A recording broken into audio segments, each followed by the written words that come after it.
Hello and welcome to Gen Con Night 1. What? That sounded creepy. What's going to happen? Late night. This is the creep time. We have just completed our first day of Gen Con 2019, and we are here to tell you all about it. We are literally laying on the floor of our hotel room. Why, you might ask? Why not? Right. Why not? This is how we always record. We are delirious and tired, but we got to see some cool games. We got to talk to some cool people in the industry, so we're excited to share those details with you. We got to talk to some cool listeners, I should say. Yeah. Cool listeners. We've been handing out pins, so if you see us around and you want a pin, please come say hello. Please tell us who your favorite tank is. And why it's me. Yes. So why don't we go ahead and get started with some of the games that we played. So yeah, I think one of the first things that we demoed pretty earlier in the day was Gravity Superstar. And this is a cute little game where the board's laid out at the beginning with a bunch of different stars of different colors. You sort of spawn in with your character at one of the doors, and over the course of the game, gravity is shifting. You have 5 cards you can play. One moves you to the side, and so say you move off the edge of a platform, you fall all the way through the bottom of the world, wrap back around to the top, collecting stars along the way. One card might be to rotate your gravity for you alone, so you might then suddenly be falling to the right of the board, hopefully hitting some stars along the way. And hopefully hitting an opponent. Yeah, because the other thing you can do is if you knock an opponent, you steal a star from them and knock them out of the board, and they sort of have to come back in on their next turn. So that's always fun. And the aim of the game is pretty simple. Just collect as many stars as possible. Every pair of same colored stars gets you 3 points instead of 1 each. So you're hopefully trying to get matching color pairs, which is even sweeter when you can steal them from other players. I think we have this problem when we are demoing games with demoers, where the aim of the game becomes kind of showing off whoever is demoing the game for us. Right. So boy or girl, it doesn't matter, young or old, we'll be kind of like winking at the demoer and then doing the moves that just screws with the other players. Right. And so Mark and I got quite feisty, and the gravity kept falling back and forth. First game of the con, we just kept slamming into each other. Right. Yeah. And then the people are kind of looking at us all confused as to why we've broken their game in the silliest and strangest way possible. But yeah, it led to like a fun experience because there's an element of like trying to just bash into other players while you're doing these optimal moves that get you a bunch of stars. Like, it was fun. It was cute. So we got to try the new Marvel game, and you might be thinking of the cool new living card game from Fantasy Flight, but no, I'm not interested in playing that, so we did not play that. What were you interested in playing? Wakanda Forever. Right. From, I think this is Spin Master Games. This is a very silly game of fighting bad guys in Wakanda Land. That's what they call it, right? Definitely Wakanda Land. And there's Vibranium. I remember that because I was thinking of Unobtainium, which is from Avatar, perhaps a superior media franchise. But in Wakanda Forever, one player gets to be Black Panther, which seems to be the aim of the game, to make everyone else envious of that player who is Black Panther. Because when you fight and challenge Black Panther, you get to say Wakanda Forever, and then you get the Black Panther statue, and then everybody else wishes they were you. That's probably all you need to know. I probably wouldn't recommend Wakanda Forever. It felt like a little bit like King of Tokyo-ish. Yeah, it did. Lots of dice rolling, but not something that felt super amazing to me. A little like Cutthroat Caverns as well, actually, where there's this, how much damage should you do to the monster because you don't want it. Right. Kill it. Yeah. You want to kill it at the appropriate time. Right, and not set it up for someone else. Next up was one of the early highlights of the con so far, Mechanica by Resin M. This is a assembly line sort of game where you're building robots, you're setting them down assembly line, which you can buy upgrades for. So, for example, you could buy an upgrade that duplicates anything you send down the assembly line. You spit these robots out into trucks that you can also upgrade, and then you sell the robots for money to buy more upgrades, or you can use them in a sort of like a recipe aspect of the game where you're trying to meet sort of certain criteria that changes throughout the game to score more points. It moved really fast. It had like a nice production. It had this like spinning top thing where pieces would fall off, literally fall into the an opening in the board and fall out of the game. Yeah, I really like this. It played really fast, and I thought it was a fun one. Yeah, this isn't out yet, so I think they're just running demos, but It's one of those games that has the perfect sense of what it is. The box is part of the game where pieces are falling through. The cute art all adds up together into something that's better than just the mechanisms on their own. On the surface, this reminded me so much of like video games like Infinifactory and Factorio. So if you're familiar with those, just like assembling these intricate little machines where things are moving along conveyors it was satisfying to me, and I'm very curious to see how this one shakes out. So if you know anything about me, you know that I'm a huge fan of the Oink series of games. So I purchased, I think, 3 of them. That would be Mr. Face, which we say Mr. Face. We purchased Mask Men, and Nine Tiles Panic. Nine Tiles Panic is the hot one of the con. I believe there are only 6 or 7 copies that were not pre-ordered before the convention. So we have played all of those now. Mr. F is a Crazy Words style game or a Balderdash style game where one player is making a face out of little cardboard pieces, and that face is supposed to represent something like, I just saw my dog catch a piece of wood in the air, or... Yep, that's one of the cards verbatim. And then they make that face, and then everyone else puts in one of their 5 or 6 cards, and everyone has to try to guess which card the drawer, so to speak, or the person who assembled the Mr. Face. Yeah, it's good. It's really funny. I think the face-making mechanism of it isn't quite as strong, but these cards are seriously hilarious with the different faces. It's like, why does he keep saying that to me? Or, like supreme disappointment. And we used the superior variant as a tiebreaker, which was the selfie mode, where instead of making faces with the cardboard pieces, we all went into a corner and made a selfie to represent the my dog is carrying a piece of wood or whatever the card said. Yeah, I mean, there's stuff, like my girlfriend just died, and Neelan did not do a very good job of that face because he looked kind of passed out in your selfie. Right. Which is weird, considering I was just drawing from immediate experience.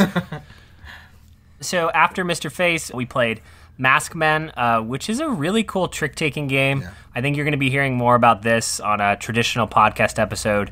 It's really funny because these luchadors are fighting off, and each round the relative strength of each luchador is quite different and hard to discern.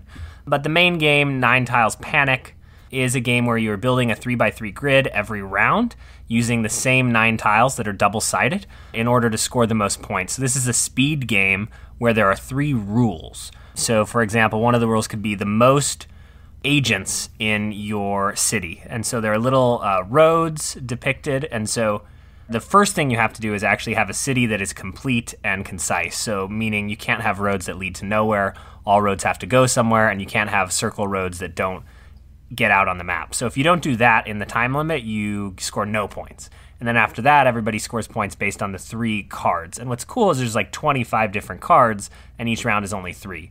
But in the city, there are dogs, there are aliens, there are agents chasing the aliens, there are citizens of the town. So you can kind of imagine how this works. It's longest road, shortest road, most curves, how many aliens are in your city, how many couples are in your city, how many people with their dogs, and then literally the first person who feels like they finished their city takes a tile, and then that starts a countdown, and everyone is panicking. We were all very bad at this, Neelan and I especially. Yeah, no, that's true. And I think it's especially because some of the cards get especially esoteric, like how many aliens can you have chasing a agent along a single road, and then like trying to assemble those while you're just trying to make a city that even works was just like, it was just beyond me, apparently. I just wanted to ask you, Neelan, a hot question. We're doing... Yeah, okay. Oh, I'm too tired for this. I'm so sorry. What is the difference, and what did you feel was the difference when you stepped into our shower and you used the Sicilian orange soap?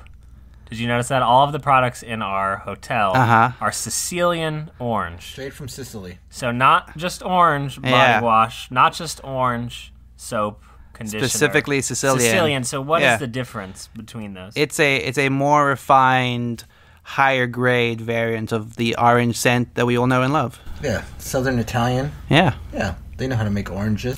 Yeah, exactly. You're way too coherent, Oranges and Neil. pasta. That's all if you want to try the Sicilian soap Please come to the Omni Hotel in Indianapolis, Minnesota. We're actually at a different Gen Con. We're the one in Indianapolis, Minnesota. Spelled with a J. We thought that was weird. Floor 6, room God, I'm going to have to cut all this out.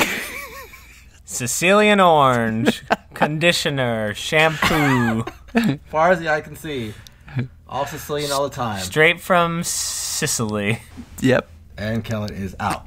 While he's out, I'm going to talk about another game we played, which was a little bit of a disappointment. Visitor in Blackwood Grove, which has some cool art and is a deduction game. It's sort of a team versus team, although the Confederates, the bad guys in this game, are all sort of out to win on their own. It's a deduction game where you are given a rule like the only things that qualify are man-made, for example. You've got a deck of cards that show depictions of different things. And, for example, if you had like a glove and a llama, you would say the glove qualifies because it is man-made, the llama doesn't. And based on cards that are played by the agents and by the clue giver's teammate, you have to try to deduce what the rule is. It's not without its charms, but as a deduction game, it seemed to fall a little flat. The rules that are included in the game are fairly limited. I think you're encouraged to make your own rules, but overall, I just thought this was sort of like a middling deduction game. Yeah, it seemed like the process of getting information was not very compelling. Just contribute a card, see where it goes, repeat for a very long portion of the game, which was, I found, a little bit aggravating. Yeah. It's super beautiful. Yeah, it is. And I actually think the theme works weirdly well, given how much thought they put into it. Yeah. And then the game that I want to talk about most is probably, I want to say, my early front runner, at least at the end of day one, for best new game of Gen Con. This is Letter Jam. This is from CGE. It is a cooperative word game.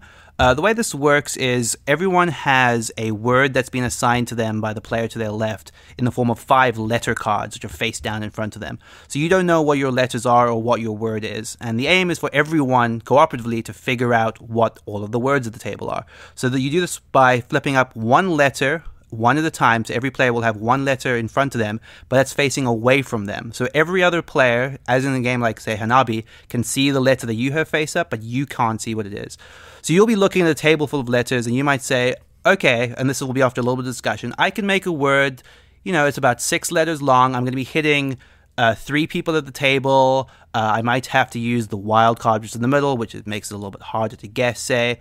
And then you'll be like, okay, let's go with this. I'm going to spell this word out. So you have these numbered chips. I might say the number 1 goes to Mark, number 2 goes to Kellen, number 3 goes to Dan, and then you're spelling out a word using those letters. Everyone that received a chip writes down the word, which might include some question marks where their letter fell in the word. And using that, you try to deduce what your letter is. So this might not happen after one clue. It might take 1, 2, or 3 clues to figure this out. Eventually, you narrow your letter down. And hopefully, the better you're doing at sort of actually assigning good clues, people are sort of narrowing this down after 1 or 2 rounds. Once you know what your first letter is, you just flip it face down, you move on to your next letter. And you keep doing this for the remainder of the game. You have a limited number of clues that you're allowed to give. Hopefully, once you've run out of clues, everyone knows all 5 of their letters. You guess your word, and you find it if you're correct. There's a way to score this, but, that's if you're not hoping to, if you don't want a win or lose scenario, and you kind of just want how well did we did, how many correct letters we did, you can optionally score it. But ideally, you're just sort of trying to get everyone to guess their word. It's a very interesting design that I found really clever. It ends up being a quite novel deduction game that has that element of like Scrabble style, looking around the table, trying to find a word that's going to give the most information to the table. There are other little mechanics. You can get back clue chances rather by making sure that everyone at the table gives a clue, or if you work through these other sort of side decks.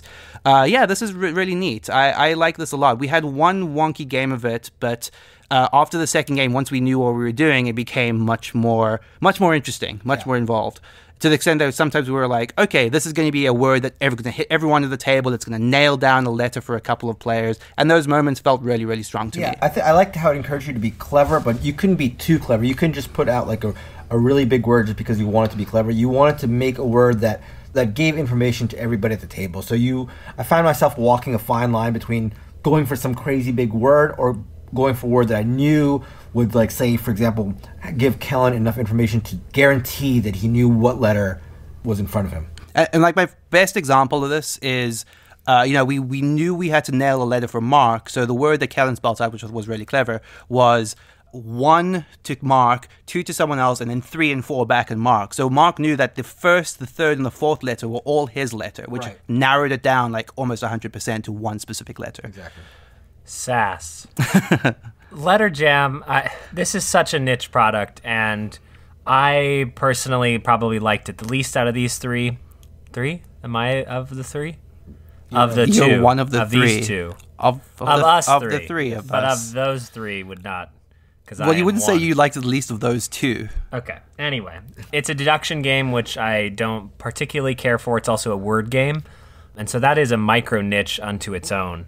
It's also CGE famous for having kind of weirdly complicated scoring, and the game is more fun to play than it is to score, certainly. Yeah, it's fairly fiddly, I would say. And also, Neelan gave me the word P. I mean, look, the word was spine. I gave you the letters for the word spine. You gave me the word. And then Mark, at the end of the game, decided that I would be immature enough. At a convention with all these people watching, he gave me the word P. Did not happen. And just to further cement how problematic that could be, I have made a list here. Holy shit. It's not. Why? Why? Those are all possible clues in Letter Jam by CGE Entertainment. Why did you think that's going to make the episode? And if you want to play Letter Jam with us, classy gentlemen, come to the Omni Hotel, floor 6, room... Come to our room. All this out. I'm going to cut this all out. I wanted to go to sleep, and now I'm going to stay up editing. Yeah, I think our biggest takeaway today, we had quite a few meetings with different publishers and haven't gotten a chance to play some of the games that we're really itching to. I know for me, I really want to try Black Angel and Tonari, as well as the new Inish expansion. Basically all of the games on my top 5. What about you guys? What are you looking forward to tomorrow? City of the Big Shoulders, #1 with a bullet for me. Can't wait. Yeah, I think we're going to probably check out Eternal Chronicles of the Throne tomorrow. I'm super excited about that. And hopefully, welcome to Dino World. Yay. Yay, Kellen. If you're at Gen Con, join our Discord. Come play games with us tomorrow night at 9. We're hammering out the details of where exactly, but we are going to be playing games with listeners tomorrow at 9. It'll be in the Omni Hotel, floor 6, room... Staying up, just to bleep your words out. And if you see us at the convention, say hi. It's awesome, like, meeting people that listen to the show. Yeah, thank you so much, guys. We got to go to bed so that we can be coherent to talk to the adults tomorrow at the convention. Thank you so much. See you tomorrow. Bye-bye.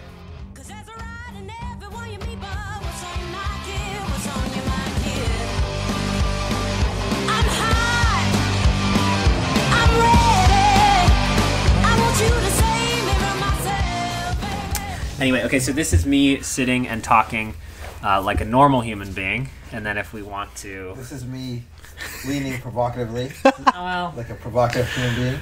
This is Neelan. Yep, I'm... Am I touching something? No, you're going Wakanda Forever. No, I mean, I'm physically warm. The laptop charger is under my stomach right now.